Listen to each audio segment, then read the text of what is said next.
नमस्कार। आज हामी श्राद्ध सम्बन्धी सानो तर अत्यन्त महत्त्वपूर्ण समय सम्बन्धी परिचर्चा गर्नेछौँ। प्रसङ्ग के हो भने एउटै तिथि 2 दिन परेको खण्डमा श्राद्ध कुन दिन गर्ने? अघिल्लो दिन गर्ने या भोलिपल्ट गर्ने? फेरि नेपाली समाजमा एउटा भनाइ प्रचलित रहेको छ, लाग्दो तिथि छोड्दो व्रत। भनेपछि के लागेको तिथिको दिन श्राद्ध गर्ने हो या भोलिपल्ट गर्ने हो? फेरि अर्को चलन छ 11 घडी, 12 घडी, 14 घडी, 20 घडी, 22 घडी, यी घडीको बिचमा त श्राद्ध गर्न मिलिहाल्छ नि भन्ने चलन छ। के त्यही हो त चलन? एकोद्देश्य श्राद्ध कतिखेर गर्ने हामीले? मासिक कहिले गर्ने? एकुपार्वण, पार्वण आदि इत्यादि श्राद्धहरू हामी कुन कुन समयमा गर्न सक्दछौँ? शास्त्रले के भन्छ त भन्ने विषयमा हामीहरू परिचर्चा गर्नेछौँ। के हुन्छ भने दिनमानलाई 5 भाग लगाउने। दिनमान भनेको के हो त भन्दा जुन दिन श्राद्ध गरिनेछ अथवा जुन दिन तिथि छ अथवा जुन दिनलाई निर्णय गर्न खोजिएको छ अथवा सम्वादित तिथि कुन छ, दिन कुन छ, त्यो दिनको सूर्योदय हेर्ने। बिहान कति बजे घाम झुल्के र कति बजे अस्ताए, यो झुल्केर अस्ताउनुको बिचको समयलाई दिनमान भनिन्छ। पुष र माघको समयमा दिनमान छोटो हुन्छ भने असार, साउन, जेठ, असारको बेलामा दिनमान अलिक धेरै हुने गर्दछ, लामो हुने गर्दछ।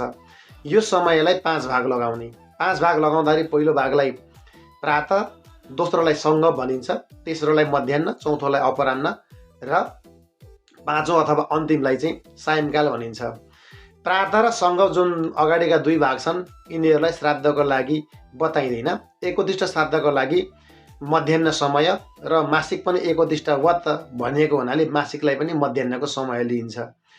पार्वण श्राद्ध, एकुपार्वण श्राद्ध यसलाई चाहिँ अपराह्नको समय लिने गरिन्छ। अब हामीले बुझ्नुपर्ने कुरा, मध्याह्न कालमा मानौ 11 बजेबाट आज तिथि सुरु भएको छ, भोलिपल्ट नै 11 बजे नै तिथि सकिन्छ। मानौ तृतीया तिथि त्यो अवस्थामा छ भने अघिल्लो दिन श्राद्ध गर्ने कि भोलिपल्ट गर्ने भन्ने अन्यल हुनु स्वाभाविकै हो। यो विषयमा के गर्ने त भन्दा 2 दिनकै हामीले दिनमान निकाल्ने। अघिल्लो दिनको निकाल्ने, जुन दिन द्वितीयाले छोएको तृतीया छ त्यो दिनको दिनमान निकाल्ने र भोलिपल्टको जुन दिन चतुर्थीले छोएको तृतीया छ त्यो दिनको दिनमान निकाल्ने र मध्याह्न समयको घडीपला हिसाब गर्ने। त्यो घडीपलाको समयमा जुन दिन श्राद्ध गरिने तिथिले धेरै भोग गर्छ त्यही दिन श्राद्ध गर्नुपर्ने हुन्छ। जस्तै अघिल्लो दिन धेरै छ भने अघिल्लो दिन श्राद्ध गर्नु पर्यो। भोलिपल्टकोमा धेरै घडीपला छ भने भोलिपल्ट श्राद्ध गर्नु पर्यो। तर बराबर छ, कहिलेकाहीँ बराबर पनि हुनसक्छ। यो अवस्थामा के गर्ने भन्दा बराबर छ भने चाहिँ अघिल्लो दिन श्राद्ध गर्नुपर्छ। अब हिसाब गरेर कसरी निकाल्न सकिन्छ, छुट्याउन सकिन्छ भन्ने कुरा चाहिँ हामीहरू अब यो हिसाबको माध्यमबाट हेर्नेछौँ। हामीले यहाँ उदाहरणको लागि 2082 साल माघ कृष्ण पक्षको पात्रलाई लिएको छौँ र यहाँ हामीले तृतीया श्राद्धको दिन खोज्नुपर्ने छ। यहाँ के छ त भन्दा तृतीया तिथि 21 गते सोमबार 12 बजेर 46 मिनटदेखि उता अथवा 14 घडी 32 पलादेखि उता तृतीया तिथि सुरु भएको छ भने 22 गते मङ्गलबार तृतीया तिथि 11 घडी 29 पला छ र घडी बजेको हिसाबमा हेर्दाखेरि 11 बजेर 33 मिनटमा तृतीया तिथि सकिन्छ भने पछाडि भोलिपल्ट पाउने अघिल्लो दिन पाउने 1बाट सुरु भएको तृतीया तिथि भोलिपल्ट 11:30मा नै सकिन्छ भने हामीले श्राद्ध चाहिँ कुन दिन गर्ने त? तृतीयाको श्राद्ध 21 गते सोमबार गर्ने कि 22 गते मङ्गलबार गर्ने भन्ने विषयमा हामी हिसाबको माध्यमबाट यहाँनेरि हामीहरू चर्चा गर्नेछौँ। सुरुमा हामी 21 गतेको दिनमान हेर्छौँ। 21 गतेको दिनमान हाम्रो 26 घडी रहेको छ र 22 गतेको दिनमान हाम्रो 26 घडी 1 पल्ला रहेको छ। अब हामी 21 गतेको दिनमानलाई जुन 26 घडी छ त्यसलाई 5 भाग लगाउँछौँ। 5 भाग लगाउँदाखेरि 5 घडी 12 पला निस्कियो। मतलब एक भागमा 5 घडी 12 पला निस्कियो र यो 5 घडी 12 पलालाई हामी 5 भाग लगाउँदछौँ। 5 घडी 12 पला, दोस्रोमा रह्यो 10 घडी 24 पला, तेस्रोमा 15 घडी 36 पला र चौथोमा 20 घडी 48 पला र पाँचौँमा 26 घडी गएर हाम्रो 5 भाग लगाइयो। अब यसै गरेर हामी 22 गतेको जुन 26 घडी 1 पला छ यसलाई पनि हामी 5 भाग लगाउँदैछौँ।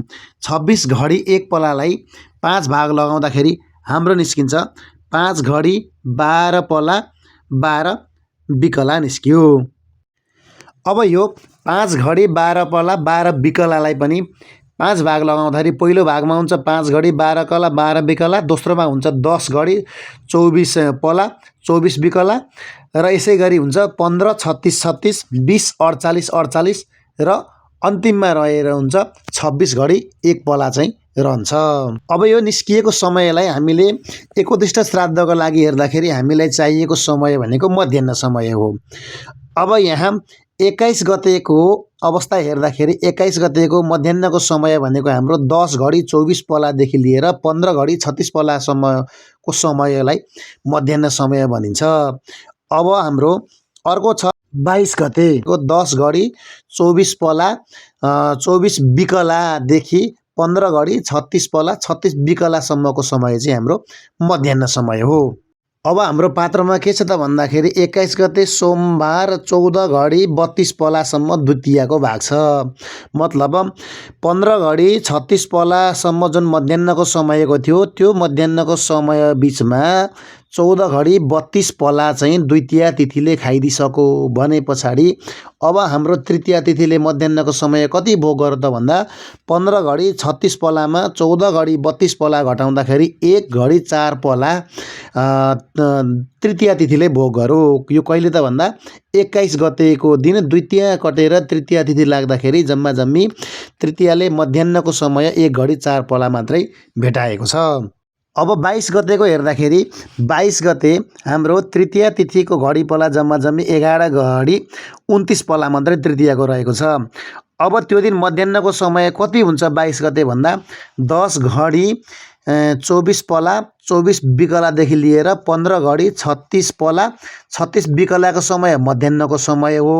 मध्याह्नको समयमा 11 घडी 29 पलासम्म तृतीया तिथि छ। त्यहाँबाट चतुर्थी लाग्छ भने जुन हाम्रो सङ्गम समय छ 10 घडी 24 पला 24 बिकला समयदेखि लिएर 11 घडी 29 पलासम्मको समय चाहिँ हाम्रो मध्याह्नको समय भयो।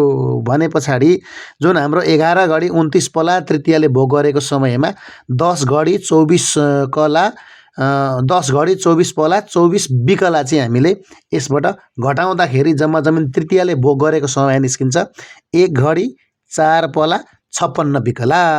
र अघिल्लो दिनको भन्दा अघिल्लो दिन तृतीयाले भोग गरेको समय मध्याह्नको समय 1 घडी 4 पला थियो भने भोलिपल्ट तृतीयाले कति भोग गर्यो त भन्दा 1 घडी 4 पला 56 बिकला भोग गरेको हुनाले 2082 साल माघ कृष्ण पक्षको तृतीया श्राद्ध 22 गते मङ्गलबार नै गर्नलाई शास्त्र उपयुक्त हुन्छ।